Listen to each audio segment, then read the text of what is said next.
Dunia sekarang banyak berubah ya. Yang dulunya nggak ada listrik sama sekali, sekarang cahaya lampu ada di mana-mana. Ibu pernah cerita, dulu di rumah-rumah warga hanya ada obor yang dipasang di pagar. Belajar di waktu malam terkendala gelap. Dulu, untuk bertukar kabar dengan orang jauh, kita harus menunggu berbulan-bulan untuk mendapatkan balasan dari surat yang kita kirim. Itu pun kalau suratnya sampai ke tujuan. Kita tidak bisa menyalahkan siapapun kalau ternyata surat itu tidak berbalas. Pernah dulu, ketika ibu hampir melahirkan kakakku, ayah menulis surat untuk ibu. Nama apa ya yang cocok buat anak kita? Maaf, aku belum bisa pulang. Begitu kira-kira isinya. Sebulanlah lebih kurang, surat itu baru sampai ke tangan ibu. Tapi ibu tidak sempat membalas karena sakit. Begitulah sepasang manusia yang LDRan versi dulu. Rindu mereka menggebu, tapi tak kunjung temu. Bedanya, sekarang telekomunikasi sudah sangat memudahkan kita. Mau keadaan genting separah apapun, kita masih bisa bertukar kabar dengan modal gawai di tangan. Semua mudah. Orang-orang dulu hebat ya. Mereka memanfaatkan apapun yang ada di alam tanpa merusaknya. Mereka saja memasak menggunakan kayu bakar. Dunia sudah jauh berubah. Yang dulunya kita harus bersusah payah untuk mendapatkan informasi dunia luar, sekarang malah tinggal tekan tombol cari. Muncul deh apapun yang ingin kita ketahui. Kita pengen tahu berita terkini Timur Tengah, bisa. Mau melihat Amerika?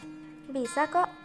Ingin melihat Gunung Fuji di Jepang, melihat Korea, melihat patung singa di Singapura, melihat rupa menara kembar Malaysia, atau melihat piramida. Semua bisa. Intinya, kita bisa melihat apapun yang ada di belahan negara lain tanpa harus ke sana. Gawai memang keren ya. Kata orang-orang dulu, untuk menempuh pendidikan yang bernama sekolah itu sulit banget. Hanya orang-orang tangguh yang bisa bertahan. Tapi orang-orang hebat itu enggak mutusin untuk berhenti di tengah jalan. Oh iya, aku tidak bermaksud mengatakan bahwa definisi sukses itu menjadi sarjana, punya gelar, punya baju seragam, atau apalah. Aku cuma pengen kita mengambil pelajaran dari perjuangan mereka yang tak kenal lelah. Ayah dan ibuku juga demikian. Meskipun berasal dari keluarga yang tidak berada, kata mereka, cita-cita itu harus kesampaian. Tak tanggung-tanggung, jarak rumah ke sekolah yang jauh membuat ayah harus mengayuh sepeda jadulnya kurang lebih hampir 1 jam untuk sampai ke tempatnya belajar. Itu pun gak mudah. Seringkali hujan deras semalaman membuat ayah terpaksa mengayuh lebih kuat. Akhirnya, kena imbas dia sama lumpur, seragam sekolah jadi kotor semua, sepatu juga basah. Dulu, gak punya uang jajan bukan masalah. Ibu malah diam-diam mengambil telur bebek tanpa diketahui nenek. Hasil penjualan telur itu dipakai deh buat jajan di sekolah.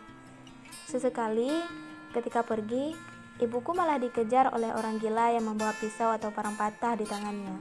Walhasil, karena ketakutan, dia memacu sepeda dengan kecepatan penuh, sekuat yang ia bisa. Pagi-pagi sekali, ibuku sudah berangkat. Kadang, hari masih sangat gelap.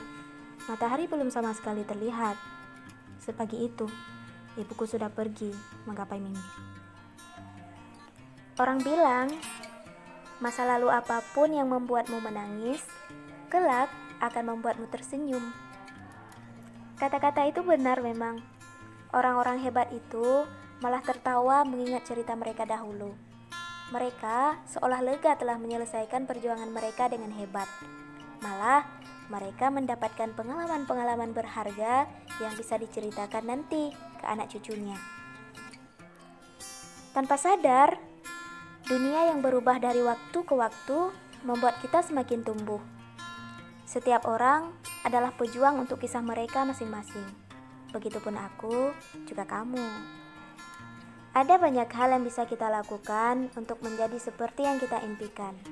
Sukses itu punya banyak jalan. Cara boleh beda. Kuncinya, jangan cepat menyerah. Masa iya baru sekali jatuh, kita malah gak bangun-bangun lagi dari tanah? Guling-gulingan di tanah kan konyol. Orang-orang nanti akan tertawa. Jatuh, bangun lagi. Gagal, coba lagi. Capek itu wajar kok. Itulah fungsinya kenapa kita harus menengok kisah mereka yang sudah-sudah. Mereka saja bisa, kenapa kita tidak? Oh iya, kadang dunia ini pelin-pelan teman. Dia suka berubah kapan yang ia suka. Karena itu, bersahabatlah dengan apapun yang disuguhkan dunia. Teruslah berkelana, karena semakin banyak peristiwa akan semakin mendewasakan kita.